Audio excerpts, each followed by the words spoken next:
11ാം ദിവസവും ശിരൂരിൽ അർജുനായുള്ള തിരച്ചിൽ ആരംഭിച്ചു. അടിയൊഴുക്ക് ശക്തമായതിനാൽ പുഴയിലിറങ്ങിയുള്ള തിരച്ചിലിന് പ്രതിസന്ധിയാണ്. പ്രദേശത്ത് കനത്ത മഴയുമുണ്ട്. കേരളത്തിൽ നിന്ന് മന്ത്രി PA മുഹമ്മദ് റിയാസും AK ശശീന്ദ്രനും ഉച്ചയോടെ ശിരൂരിൽ എത്തും. ശിരൂരിൽ നിന്ന് അരുൺ ആലത്തൂർ ചേരുന്നുണ്ട്.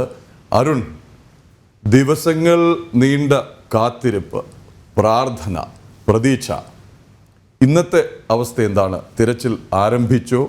ആ ലോറിക്കരികിലേക്ക് എവിടെയുണ്ടെന്ന് പോലും കണ്ടെത്തി ദിവസം പിന്നിട്ടിട്ടും അതിനടുത്തെത്താൻ ഇതുവരെ കഴിഞ്ഞിട്ടില്ല അല്ലേ?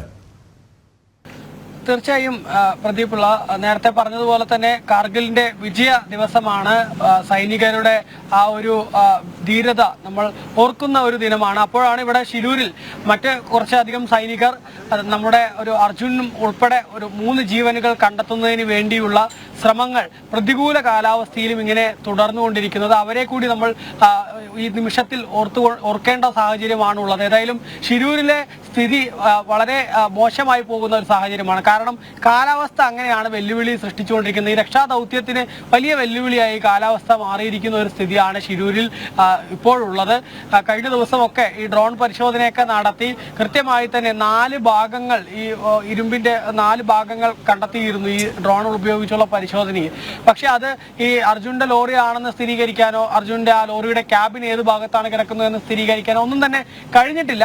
പക്ഷേ കൃത്യമായൊരു അനുമാനത്തിൽ ഇപ്പോൾ എത്താൻ കഴിഞ്ഞിട്ടുണ്ട് എന്നുള്ളതാണ്. ഒന്ന്, കരയിൽ നിന്നൊരു 60 മീറ്റർ അകലെയാണ് ഈ വസ്തുവിന്റെ സാന്നിധ്യം ഈ ഡ്രോൺ ഉൾപ്പെടെ ഇപ്പോൾ ഉറപ്പാക്കിയിരിക്കുന്നത് എന്നുള്ളതാണ്.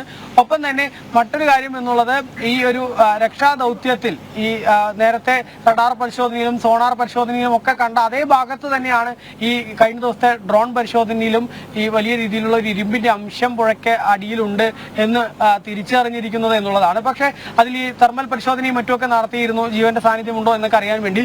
അതൊന്നും പക്ഷേ കണ്ടെത്താൻ കഴിഞ്ഞിട്ടില്ല എന്നുള്ളതാണ്. രക്ഷാദൗത്യത്തെ സംബന്ധിച്ചിടത്തോളം ഇനി അടുത്തൊരു ഘട്ടം എന്നുള്ളത് പുഴയിലേക്ക് ഇറങ്ങി, മുങ്ങൽ വിദഗ്ധരും മറ്റുമൊക്കെ പുഴയിലേക്ക് ഇറങ്ങി പരിശോധന നടത്തുക എന്നുള്ളതാണ് ഇനി അടുത്ത ഘട്ടമായി ഇവിടെ ചെയ്യാനുള്ളത്. പക്ഷേ അതിലെ ഒരു വെല്ലുവിളിയായി തീരുന്നത് ഈ പുഴയിലെ ഒഴുക്കാണ്. പുഴയിൽ ശക്തമായ രീതിയിലുള്ള ഒഴുക്കാണ് ഇപ്പോൾ അനുഭവപ്പെടുന്നത്.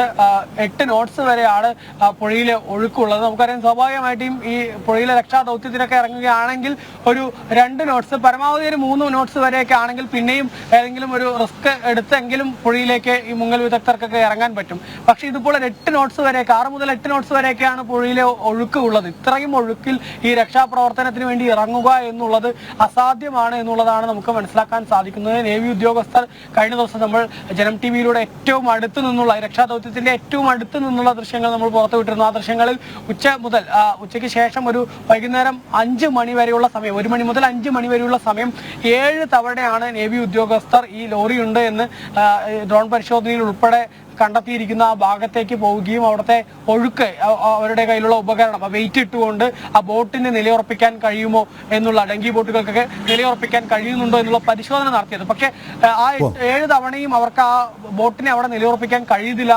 ബോട്ട് ഉൾപ്പെടെ ഒഴുകി പോവുകയാണ്.